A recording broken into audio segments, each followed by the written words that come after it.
Okay, we're doing a water pump on a 2001 Dodge 2500 with Cummins. So two 10mm bolts. Just had to back off the serpentine belt, and it was leaking from the seal.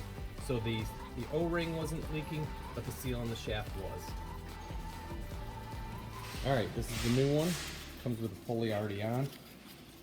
Not much to these. Funny part is the instructions. Total garbage. Totally not this style even. So basically, if you buy one of these from O'Reilly's, and normally I wouldn't go there and get anything, but I did today because I had to. So Murray water pump, it's like 60 bucks. Okay, all right, here's the old water pump.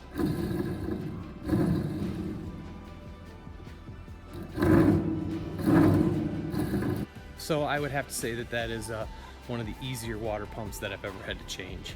2 bolts, 10mm, they broke right free. I did drain down the radiator using the little plug, got very little coolant on the floor. Put it into a nice clean container and reused it all. And it is back up and going. Just a second, I'll show you what it looks like in. All right, there it is, all fresh and reinstalled. No leaks, looking good. Okay, so here's the procedure for doing it. It does have the nice O-ring, which this one is square. That was on mine. And pretty much that's it. 18 foot-pounds of torque.